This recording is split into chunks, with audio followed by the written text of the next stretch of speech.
How's it going, guys? This is Vaughn, and today I'm going to show you how to install Reshade along with the custom shaders preset, how to install Snowymoon, and how to get everything working in your American Truck Simulator game.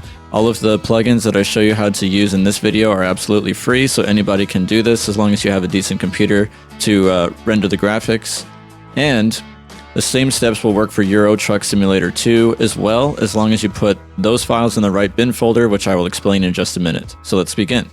The first thing we're going to do is we're going to get everything downloaded. So let's begin with Reshade, which you can get from reshade.me. From the home page, click on download, which will take you to the bottom of the page. Then you just click download Reshade 6.2.0. Next, we're going to download Snowymoon. So you'll navigate to snowymoon.io.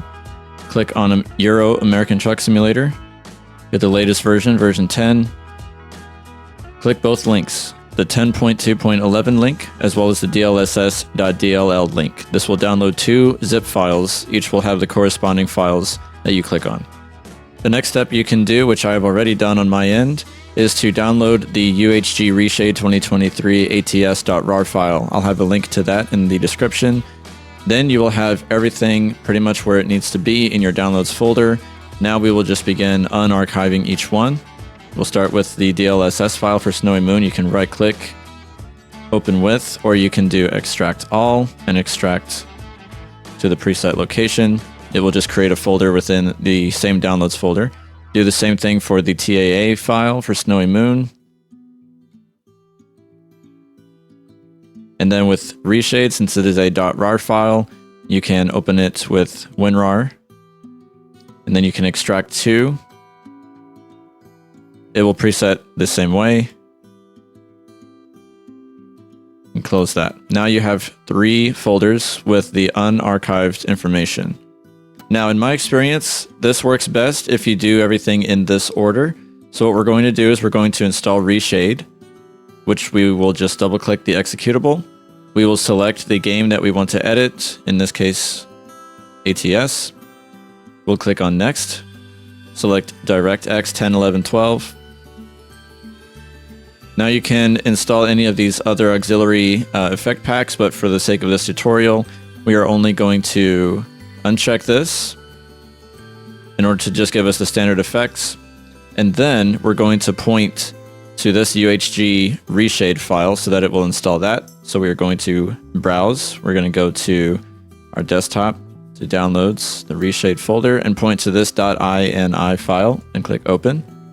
You'll get a list of the various effects that you want to install here. You can select any that you want. I'm going with the default for the sake of the tutorial. You'll click on next, and then you'll see the progress. Once you see the green check mark, you are ready to finish. The next step we need to do is extremely important. We need to move our new Reshade files to an empty folder that we're going to call Reshade, and this is because both Snowymoon and Reshade each need their own dxgi.dll file. This one came with Reshade, so we need to give it its own folder, because when we install Snowymoon, if we try to put it in the same place as this already existing DLL file, it's going to replace it, and therefore they will both be competing for a dxgi.dll file, and either one may not load depending on the order that you install them. So to prevent this, we're going to create a new folder and call it Reshade. Then we're going to hold our left control button and select the various Reshade files, in this case these 3, as well as our dxgi.dll and our Reshade-shaders folder. Next, we can either Control X or you can right click and cut. Open your new Reshade folder and paste them in there. Now we can go back to our bin folder, and we should not have any of those files in here any longer. Now we're ready to install Snowymoon. Back here to our downloads folder, we basically just need to open the 2 Snowymoon folders and copy the files over. So we'll start with our DLSS, which is a single DLL file. We can cut and paste this directly into our WinX64 folder. And the same steps apply for the TAA files. Take both DLLs, cut and paste them into here. Now, if you're doing this for Euro Truck Simulator, you will basically go to your install folder, which will be Program Files 86, Steam, Steam Apps, Common, Euro Truck Simulator. and then bin win-x64. All of these steps will work for Euro Truck Simulator as long as they are put in the correct folder. And now back here to our downloads folder, the last step we will do is we will go to our UHG Reshade folder, open that, cut and paste our INI file, which is just a preset, and this will also go in the Reshade folder, just like so. And now the final step before we boot up the game is we need to go to our Steam library and find our American Truck Simulator game. Please disregard the custom logo and background. This is the correct game. You'll right-click, click on Properties, and then under General, you want to make sure your launch options are set to Launch with DirectX 11. It may be under Play American Truck Simulator. By default, you want this to be Launch with DirectX 11 so that we can have Snowymoon, because Snowymoon requires you to launch with DirectX 11. Okay, we are now in our American Truck Simulator game. If everything worked and loaded correctly and Reshade injected properly, you should see a Using Reshade bar come up at the top of your screen while the game is booting up. And then, if it loaded correctly, you should be able to press the Home button on your keyboard, like so. And it will bring up the Reshade interface. This is where you can search through your various presets and enable or disable various options.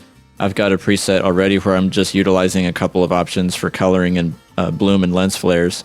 To disable or to dismiss this interface, rather, you'll press the Home button again. Then to test Snowymoon, you'll press the button below that, which is the End key, like so. This will bring up the Snowymoon version 10.2.9.9 interface, and you can also select your presets here and tailor them as normal. You'll likely not do so from the game menu, but from the actual truck screen or the driving screen, in order to make sure that the color settings are exactly how you want them, since the menu screen is not going to be what you're going to see when you're driving the game, obviously. Now, you're likely not going to edit these settings as soon as you load in. You'll probably want to go to the driving screen so that it'll load in the world and you'll be able to adjust coloring and everything how you like it, as well as the anti-aliasing that comes with Snowymoon. But this is just a way to make sure that both injected properly. You should be able to press your Home button and your End key button, or Control P for Snowymoon, to make sure that both loaded and injected properly, as well as grabbed all of the presets that you wanted. So now let's take a look at a quick demo just to show what these tools can do for your game. Right now my game is looking absolutely fantastic. Everything's butter smooth, barely any ghosting that you can see.